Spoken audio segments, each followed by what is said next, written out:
Hello and welcome back to the Plant Powered Podcast. Today I'm going to be doing a little chat about mock meat versus real meat, which is better.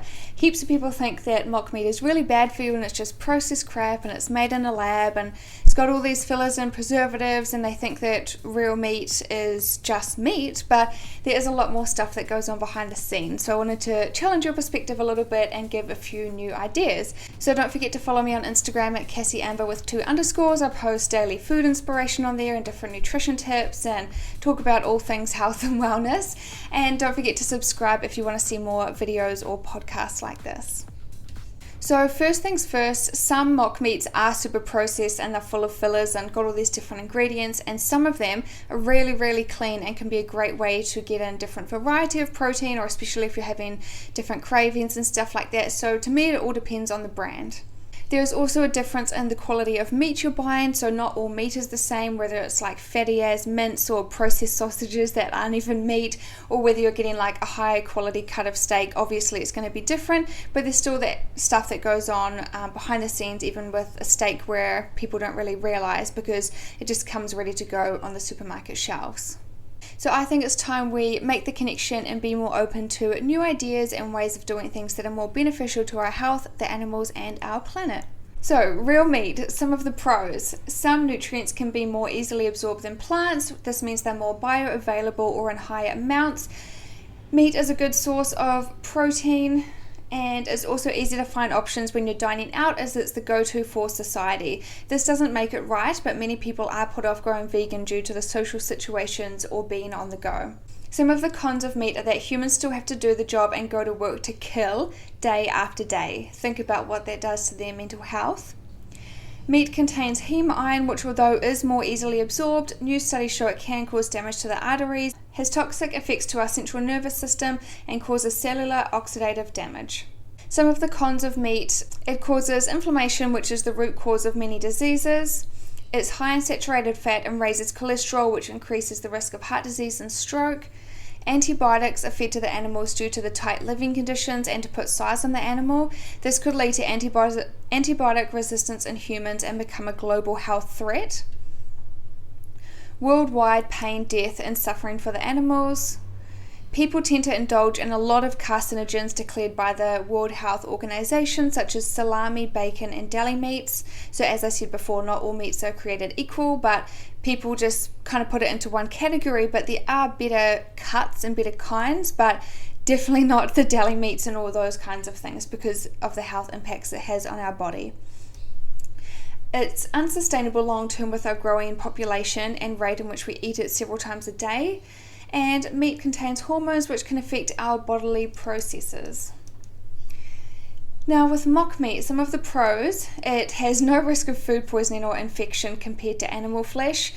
You can literally cook your food in 5 to 10 minutes. Most of my dinners are 10 minutes. You don't have to worry about the chicken being undercooked and giving you salmonella and food poisoning, or if you take it to work, it can be out of the fridge for a few hours. Like, you're not going to get sick of it, which is a huge bonus. It's delicious and realistic. We're so lucky with options compared to vegans 10 years ago. No one has to die. Some brands fortify their products with iron and B12. This makes it excellent. Say if you've got your time of month and you're craving something a bit more dense. I love the Veggie Delights veggie mints, and I mix it with some chili beans and crushed tomatoes, and that honestly does it for me. Far less saturated fat than real meat and higher in fiber. It doesn't contribute towards the world's leading diseases such as heart disease, diabetes, obesity, and cancer. You can still enjoy your favorite meals without the negative implications on the planet and our resources. And I only wrote one con of mock meat. Although there are plenty of great brands that use minimal ingredients, some are full of additives, gums, sodium, oils, preservatives, and fillers, meaning it should be classed as a processed food or a treat food.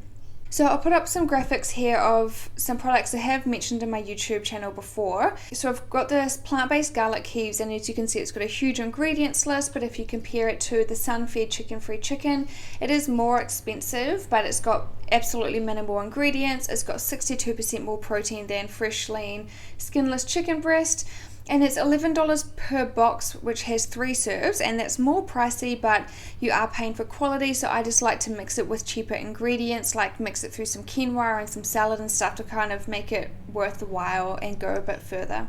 I've also got this graphic of bacon that I put together, so the next bacon is really, really delicious, but as you can see, huge ingredients list. It should be safe for a treat, but if you compare it to the sun-fed bacon, that one's only $6.50 a box containing 3 serves, which I think is quite reasonable. It's made from water, pea protein, a bit of olive oil, some hickory liquid smoke, fermented red rice powder, and it's got 66.3% less sodium than cooked pork bacon, and it is cholesterol free. It's got quite a good protein content as well. The other thing I wanted to share was this post that I found on Instagram, and it's like, fake meat is not the future, and it's got the Impossible and Beyond Burger and got this huge list of ingredients compared to just organic grass-fed beef. And that really annoys me because as the few things I mentioned above, like they don't consider anything about the planet's resources, the fact that someone else has to go out and kill the animals for them and actually have that as a lifestyle, like going out to do that every day, just slaughtering animal after animal. They haven't considered plenty of other things in the meat, like the hormones and saturated fat, which contributes to the world's leading diseases, death, like it literally costs someone their whole life to be on your plate. And I think that a small amount of meat can be considered a luxury or every so often thing instead of an everyday item for most people who don't want to give it up entirely. So of course, comparing it to those brands of mock meats make them look bad because they aren't health foods. They're for when we want to indulge in a greasy burger as a treat. So to make it healthier, choose a mock meat with more minimal and natural ingredients, or make homemade patties using legumes and mushrooms or a slab of marinated tofu and fry it until it's crispy. So in conclusion, choose mock meat brands with more minimal and wholesome ingredients. Personally, Sunfed is the highest quality I've found so far. This is in New Zealand and Australia. Mock meat is a great option to add for a variety of protein, to satisfy cravings or enjoy traditional favourites. However, you should enjoy cheaper and more natural sources of protein throughout the week too. This can include TVP, which is like a mince, it stands for textured vegetable protein, beans and legumes, nuts and seeds, tofu and tempeh, edamame beans, protein shakes, whole grains and more. I really like the fact that mock meat is so easily available to us, and it's even rolling out in fast food stores like Burger Urge and Hungry Jack's. So that means we can enjoy a meal with our conscience clear and stay true to our values. It is a very rewarding way to fuel your body. So long story short, you can still enjoy all your favorite foods, but no one has to die in the process. I heard this really funny meme, well, I saw a funny meme online, and it said, why do you eat mock meat instead of just going out to eat the real thing? And they said, why do you play video games shooting people if you could just go out and do the real thing? And they said, well, that would make me a murderer. And they said, exactly.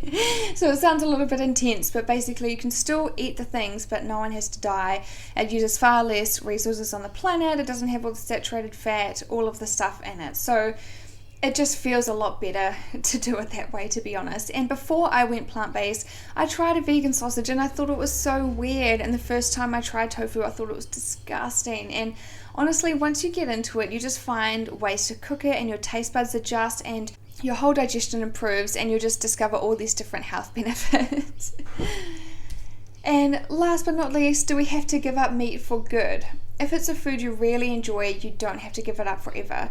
Many of my friends and clients only eat animal products if it's offered to them in social situations or when dining out, but they eat plant-based during the week, for example. Some people do feel better having a small amount of animal products in their diet. Personally, I still eat eggs from my chicken, so I don't support the industry, and salmon is my absolute favourite food, which I have 2 to 3 times a month. I always crave it at certain times of my cycle. We are all individual and will respond differently physically and mentally, so I recommend that you make it work for you. Find your balance that you can maintain long term with an approach that allows you to be your healthiest and happiest self. A predominantly plant-based approach is something that's not really talked about, but it can be a great option for many. So I hope this has helped open your eyes to the comparison of real meat versus mock meat. And just remember, you can lose fat, build muscle, and thrive while fueling yourself with plants, breaking down the stereotypes one day at a time. Don't forget you can sign up for my free 7-day plant-based masterclass series where I take you through all the different things you need to know about plant-based diet. You just get a daily email delivered right to your inbox. Otherwise, I've got Beautiful Body BLITZ, which is my 8-week program, and you'll get all your meal guides. You'll get weekly educational videos that are exclusive. It's not on any other channel, so you'll get that delivered right to your inbox. And you'll get little worksheets to fill out so you can track your progress, figure out things that are challenging you, help overcome different barriers, and help you reach your goals. So I'll put the links to everything below. I hope you enjoyed this one. Thank you for tuning in, and I'll see you next time.